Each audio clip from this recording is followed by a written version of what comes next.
हाय दोस्तों, SGS Oxford academy में आपका स्वागत है। आज है 2 सितंबर 2020, दिन बुधवार की मुख्य खबरें हम लेकर के आपके सामने आए हैं। तो सबसे पहली खबर आपके सामने है, भारतीय सैनिकों ने ड्रैगन की घुसपैठ को नाकाम किया। तो ये सबसे पहली खबर है। देखो, जून माह से गलवान घाटी का जो हाल हुआ था, हिंसक झड़पें हुई थी दोनों सैनिकों के मध्य, वो सिलसिला चाइना आज भी नहीं छोड़ रहा है। चाइना कोई न कोई बहाना बना करके LAC पर कोई न कोई गतिविधि करता रहता है। अब हाल में ही चाइना ने अपनी यथास्थिति में परिवर्तन करने की कोशिश की। तो सबसे पहले देखो, दोनों देशों के विदेश मंत्रियों और विशेष प्रतिनिधियों के बीच 3 महीने से 2-2 बार मुलाकात हो चुकी है। यानी 3 महीने से जो झड़पें हो रही थी, यानी कि उसके बाद विदेश मंत्री और विशेष प्रतिनिधियों के बीच 2-2 बार मुलाकात हो गई है। लेकिन इन मुलाकातों का कोई भी फायदा नहीं हो रहा है। दूसरी बात यह है कि अब देखो, हाल फिलहाल में चुशूल सेक्टर में दोनों सेनाओं के ब्रिगेड कमांडर बातचीत कर रहे हैं, जिन्होंने कल 8 घंटे सोमवार को बातचीत की, लेकिन अभी भी जारी है और इसका भी कोई समाधान नहीं हो रहा है। इसके दौरान चाइना की जो PLA है, पीपल लिबरेशन आर्मी, उसने 30 अगस्त को LAC को पार करके भारतीय क्षेत्र में घुसने की कोशिश की। यानी उसने अपनी यथास्थिति में परिवर्तन करने की कोशिश की। तो इन चाइना जिस तरीके से हरकत कर रही है, अब इन वार्ताओं से क्या कुछ होने वाला है? कोई भी रोल नहीं निकल के आ रहा है। आखिरकार सबसे महत्वपूर्ण कारण ये है कि चाइना ऐसा कर क्यों रही है। तो उसका कारण है, चाइना भारत को उकसाना चाहती है। भारत को उकसाना चाहती है। उकसाने के कारण भारत कोई गलती करे, उस इशू को लेकर के अंतर्राष्ट्रीय स्तर पर चाइना बोल सके। या फिर दूसरा कारण ये है कि चाइना आज भी 1962 के युद्ध में देख करके इंडिया को वार करने की फिराक में भी है, या फिर वो कोई बाह्य दबाव डालना चाहती है। तो इस तरीके से चाइना ऐसी गतिविधियां, देखो, अगर चाइना पूर्ण रूप से दुश्मनी मानती है तो वो आकर के अटैक करे ना, वो अटैक नहीं कर रही है। तो इस कंडीशन में चाइना केवल ये चाहती है कि हम थोड़ी बहुत गलती करें और भारत इस गलती की से सबक लेकर के फौरन ही कोई एक उकसावे का बड़ा कार्य कर दे। हालांकि मैं जो गलवान घाटी में हमारे 20 जवान जो इंडिया ने खोए हैं, वो नॉर्मली घटना नहीं थी। चाइना ने एक बड़ी घटना भी की है, ये भुलाई नहीं जा सकती है। अब देखो, भारत अपने बयानों में कहना चाहता है, भारत युद्ध करने की फिराक में नहीं है। भारत का कहना है कि हम अपनी क्षेत्रीय अखंडता और अपने हितों की रक्षा करने के लिए प्रतिबद्ध हैं। हम आपकी यथास्थिति का विरोध इसलिए कर रहे हैं, हम अपने क्षेत्रीय अखंडता और हितों की रक्षा करना चाहते हैं। दूसरी ओर विदेश मंत्रालय के जो प्रवक्ता हैं, अनुराग श्रीवास्तव, उन्होंने कहा कि चाइना कूटनीतिक और सैन्य स्तर की बातचीत पर जो सहमति बन रही है, उसका सम्मान करना चाहिए चाइना को। तो इन हालातों से हमें मालूम हो रहा है कि भारत अशांति के रोल में नहीं है और ना ही हिंसा के रूप में है। भारत राजनयिक और सैन्य वार्ताओं के माध्यम से इस बॉर्डर डिस्प्यूट को हल करना चाहता है। अंत में कहा जाता है कि भारत उम्मीद जताता है चाइना से कि वो जल्दी ही शांति बहाल करने की कोशिश में होंगे, लेकिन चाइना ऐसा करने के मूड में नहीं है। देखो, अभी इस घटना को, जो टेरिटरी में चाइना के लोग घुस कर के आए थे, चाइना की सेना घुस के आई थी, तो उसमें जब मतलब जो है स्टेटमेंट जारी किए गए, तो 5 बयान दिए चाइना ने 24 घंटे के अंदर। देखो, विदेश मंत्री जो चाइना के थे, उन्होंने कहा कि चाइना शांति के लिए प्रतिबद्ध है और पहले हमारी तरफ से ऐसी कोई गलती नहीं होगी जो शांति के लिए प्रतिबद्धता पर एक दाग लग सके। यानी विदेश मंत्री कह रहे हैं चाइना के, वांग, कि चाइना शांति के लिए प्रतिबद्ध है, लेकिन हम पहले से कोई गलती नहीं करेंगे। तो इसका मतलब है कि वो करवाना चाहते हैं। तो चाइना को इंडिया को ये विशेष तौर से ध्यान रखना पड़ेगा कि कोई भी उकसावे में कोई ऐसा बड़ा मामला खड़ा न करे कि वो अंतर्राष्ट्रीय स्तर पर इशू बन जाए। दूसरी ओर चीनी विदेश मंत्रालय के प्रवक्ता कह रहे हैं कि द्विपक्षीय रिश्ते व शांति के लिए ज़रूरी कदम उठाए जाएं। यानी द्विपक्षीय रिश्तों को सुधारने के लिए और शांति के लिए ज़रूरी कदम उठाए जाएं। तो अब इनको ये पूछा जाए कि आप ऐसी हरकतें कर रहे हो तो द्विपक्षीय रिश्ते क्या एक पक्षीय शांति से सुधर जाएंगे? भाई दोनों पक्षों को रिश्तों को सुधारने के लिए, शांति बहाल करने के लिए दोनों पक्षों को मजबूत पहल करनी होगी। दोनों की बातचीत को सहमति जो हो रही है उनका सम्मान करना पड़ेगा। तीसरी कंडीशन है चीनी दूतावास। देखो चीनी दूतावास की वही हम बात करें तो देखो चीनी दूतावास का कहना है कि हमारी क्षेत्रीय संप्रभुता का उल्लंघन किया है। किसने? इंडिया ने। यानी इंडिया के सैनिक हमारी क्षेत्रीय संप्रभुता का उल्लंघन कर रहे हैं, ये आरोप है। चौथा स्टेटमेंट जारी किया चीनी सेना ने, उसका कहना है कि LAC पार करके भारतीय सैनिक हमारे क्षेत्र में आए और फौरन वो वापस लौट गए। तो ये भी एक आरोप है, ये दोनों आरोप हैं। और चीन के विदेश मंत्रालय का कहना है कि सीमा विवाद पर बातचीत जारी है। तो अब देखो, अगर इन दोनों पॉइंटों पे जो रक्षा मंत्री हैं या जो चीनी विदेश मंत्रालय के प्रवक्ता हैं, और ये तीसरा पॉइंट है विदेश मंत्रालय, तो यानी विदेश मंत्री, विदेश मंत्रालय के प्रवक्ता, ये तीनों का कहना है कि भाई राजनायक पहल की जानी चाहिए।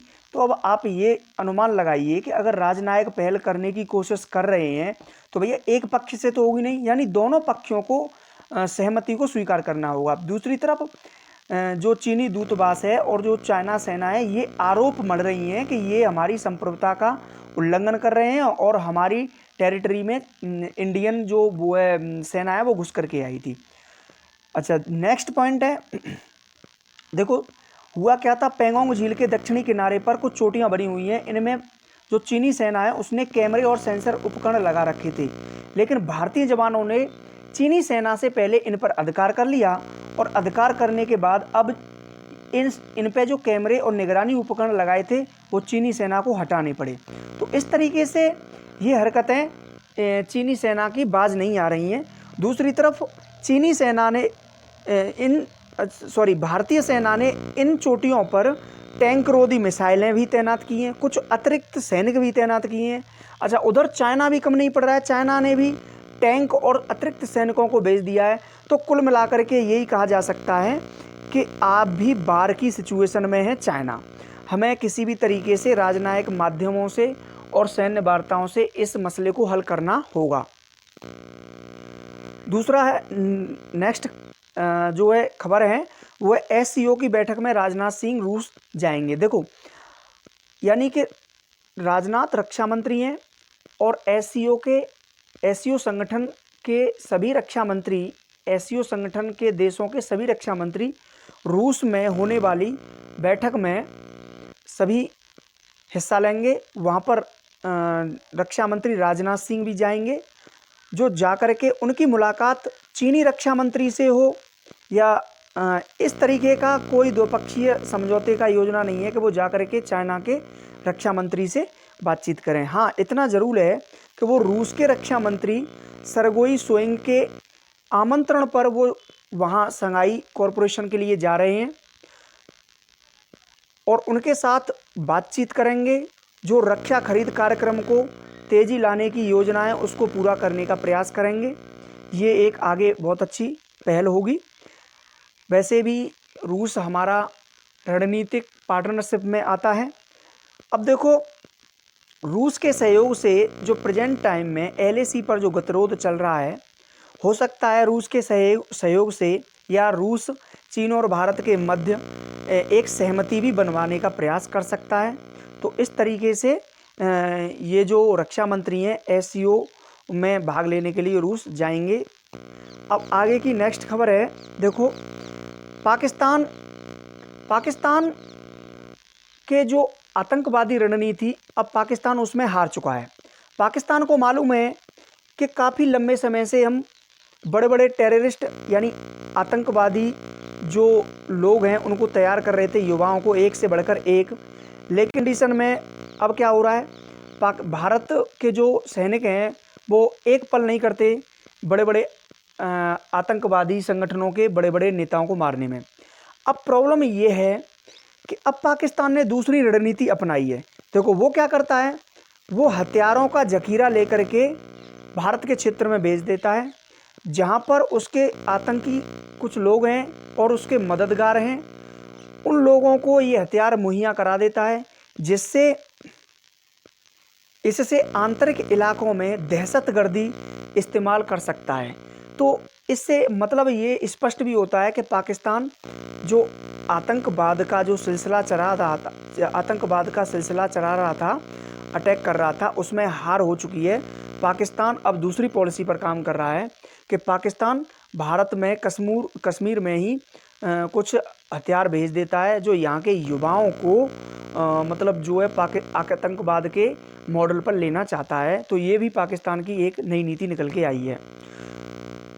अब देखो नेक्स्ट है कि देखो कश्मीर में 2005 में सीआरपीएफ में एक आईजी पोस्ट को सृजित किया गया था, जो लगभग 15 साल बीत चुके हैं।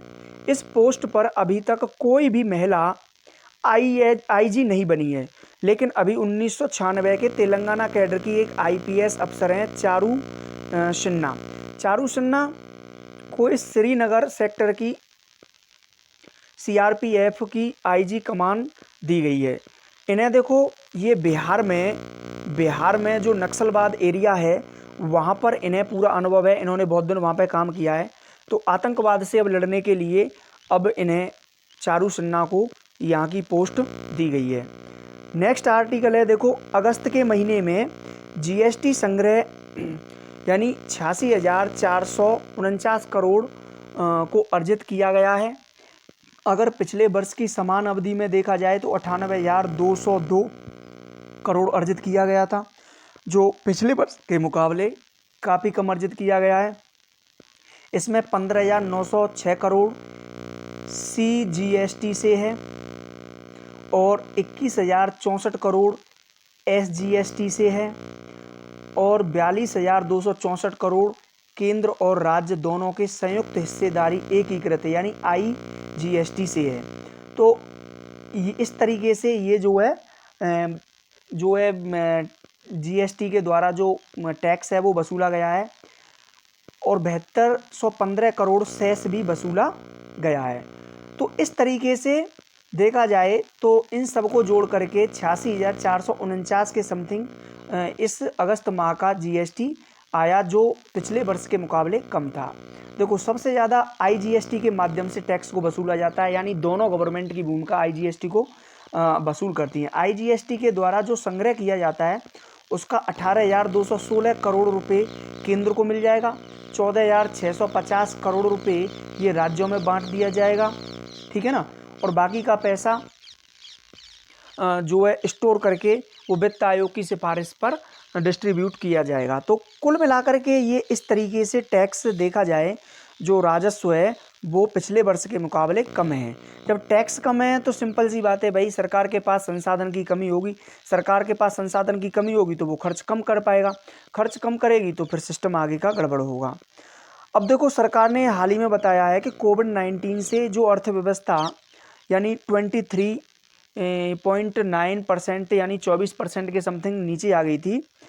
तो अब बताया गया है कि विनिर्माण क्षेत्र में वृद्धि होने की उम्मीद है। अब जो है सिचुएशन ऐसी बन चुकी है कि जो गाड़ी हैं बिकना शुरू हो गई हैं। तो इस सिचुएशन में जो है अब गवर्नमेंट बोल रही है कि अर्थव्यवस्था में वृद्धि देखने को मिल सकती है। अब देखो नेक्स्ट खबर है हमारे पास SBI की इको रैप डबल यानी बड़ी ये आएगी इको रैप रिपोर्ट के अनुसार सरकार ने देखो सोमवार के दिन GDP के सभी आंकड़े बताए थे और उसमें बताया गया था कि चालू वित्त वर्ष के 2020-21 के अप्रैल से जून की पहली तिमाही में जो विकास दर है वो 0 से भी नीचे चली गई है, और वो विकास दर 0 से नीचे कितनी चली गई, -23.9%, यानी 23.9% नीचे चली गई। तो इको रिपोर्ट के अनुसार, इको रिपोर्ट का कहना है कि चालू वित्त वर्ष में जो विकास दर है -6.8% गिरावट का अनुमान है। उन्होंने कही पूरी, यानी कि जब 31 मार्च 2021 आएगी तो चालू वित्त वर्ष के दौरान हमारी जो विकास दर होगी वो -6.8% गिरावट रहने का अनुमान SBI की इको रिपोर्ट बता रही है। देखो उसने आगे और भी कहा है कि जब पहली तिमाही में 23.9% की कमी आई है, तो उसके अनुसार दूसरी तिमाही में 12 से 15% नीचे जाएगी, और तीसरी तिमाही में -5 से 10% नीचे जाएगी, और चौथी तिमाही में -2 से 5% नीचे जाने का अनुमान है। और इसी के आधार पर RBI का कहना है कि 6.8% नीचे रहने का अनुमान है भारत की कुल GDP का।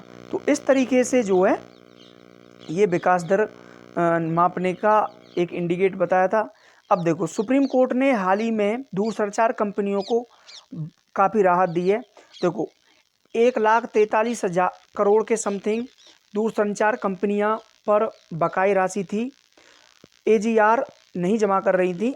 अब लेकिन AGR के जो बकाया राशि है उसके लिए सुप्रीम कोर्ट ने 10 वर्ष की मोहलत दी है कि आप 10 वर्ष 2031 तक, 2021 से शुरू करके 2031 तक जो बकाया राशि है AGR की उसको जमा कर सकती हैं।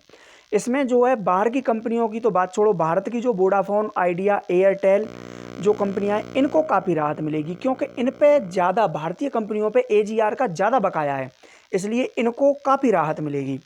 अब देखो हाल ही में सुप्रीम कोर्ट ने अपने आदेश में कहा है कि प्रत्येक वर्ष बकाये राशि का 10% आपको 31 मार्च तक जमा करना होगा किस्त के रूप में, और फिर बारी बारी से जो बकाया राशि है, जितना जो AGR खरीद रहे हैं अब जो बकाया करेंगे उसका नहीं, जो अब तक बकाया है उसकी बात कर रहे हैं। ये तो आपको साथ साथ बढ़ना है, ये साथ साथ बढ़ना है। जो अब तक का बकाया है वो आपको 10 वर्षों के लिए 10% की किस्तों के रूप में भरना है। नेक्स्ट है, देखिए अभी मान लेते हैं, देखो जापान, हाल ही में अमेरिका ने क्या कहा, अमेरिका यानी US India state partnership forum, US India states partnership forum को संबोधित करते हुए अमेरिका के एक विदेश मंत्री हैं स्टीफन बेकन, उन्होंने क्या कहा है कि भारत प्रशांत क्षेत्र में, यानी भारत प्रशांत क्षेत्र में मजबूत सैन्य तंत्र नहीं है, यानी मजबूत संयुक्त सैन्य तंत्र की कमी है। ठीक है ना, भारत प्रशांत क्षेत्र में मजबूत संयुक्त सैन्य तंत्र की कमी है, जिसके कारण भारत प्रशांत क्षेत्र पर ज़्यादा तरीके से जो चाइना है, चीन है, वो अपना रोल दिखाती है, इसलिए यहाँ सैन्य तंत्र की कमी है, यानी चाइना अपनी सैन्यीकरण करता जा रहा है। दूसरी तरफ यहाँ पर कोई नाटो और यूरोपियन यूनियन जैसा कोई मजबूत संगठन भी नहीं है जिससे कि वो चाइना को काउंटर कर सके, और अमेरिका यही चाहती है कि चाइना को काउंटर करने के लिए यहाँ पर एक सैन्य तंत्र बने जिसमें काफ़ी देशों का रोल हो, और दूसरा कोई नाटो जैसा एक संगठन भी बने। वो सिर्फ चाइना को काउंटर करना चाहती है भारत को आगे ला करके। दूसरी तरफ आगे उसने कहा कि मालाबार नौसेना अभ्यास जो 1992 से भारत और अमेरिका के मध्य से चल रहा है, अगर उसमें ऑस्ट्रेलिया और आ जाता है तो वो डिफेंस ब्लॉक बन जाएगा। यानी मालाबार नौसेना अभ्यास में अगर ऑस्ट्रेलिया और आ जाता है तो डिफेंस ब्लॉक बन जाएगा जो चाइना को काउंटर कर सकता है। ठीक है ना, जापान इसमें 2015 में शामिल हो चुका है, होने के लिए तो 2007 में ऑस्ट्रेलिया भी शामिल हो गया था, लेकिन चाइना ने 2007 में ही उसको, ऑस्ट्रेलिया को धमकी दे डाली व्यापार की कि हम तुम्हारा व्यापार बंद कर देंगे या फिर कुछ सैंक्शन लगा देंगे, तो इसलिए ऑस्ट्रेलिया 2008 में ही हट गया था। तो प्रेजेंट टाइम में भारत और जापान और अमेरिकाई सैन्य अभ्यास में है, लेकिन बहुत जल्द ही भारत ने बताया है कि ऑस्ट्रेलिया भी इस मालाबार नौसेना अभ्यास में शामिल होने की मूड में है।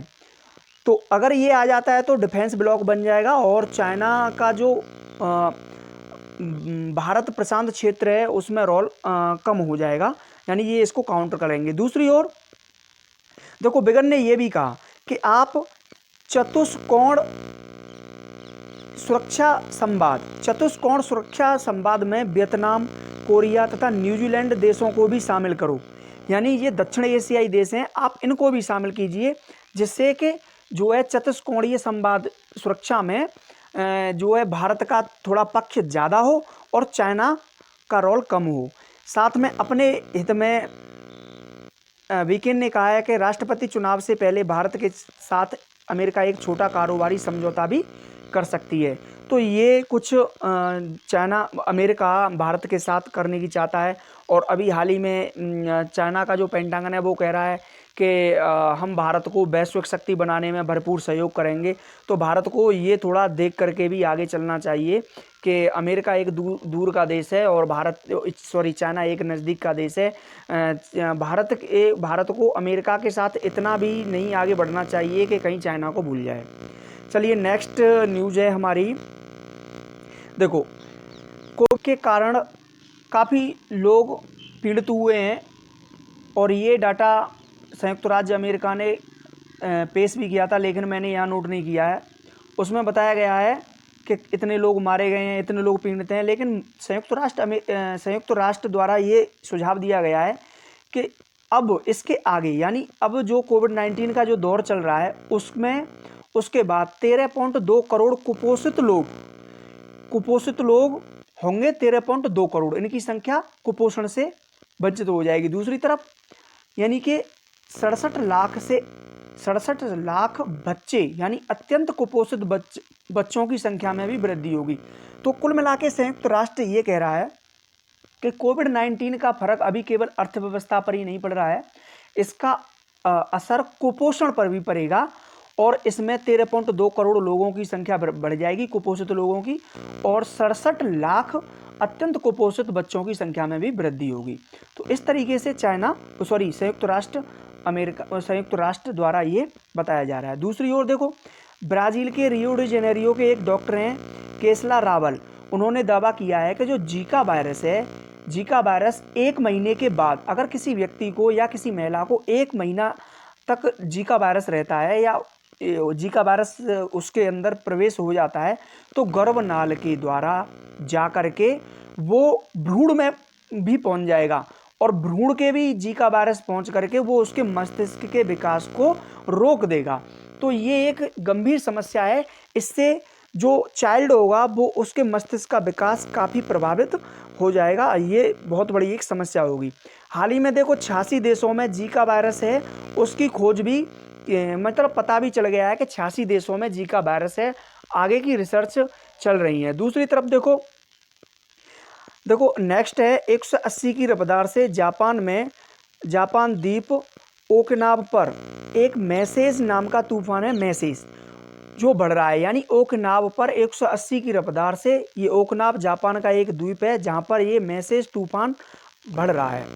अब हाल में क्या हुआ है, देखो ये क्यूशू द्वीप की तरफ भी बढ़ रहा था, लेकिन अब हाल फिलहाल में ही इसने कोरियाई प्रायद्वीप की तरफ अपना रुख मोड़ लिया है। तो इस तरीके से ये आज की न्यूज़ थी। अब कल के लिए इंतज़ार कीजिए, तब तक के लिए धन्यवाद।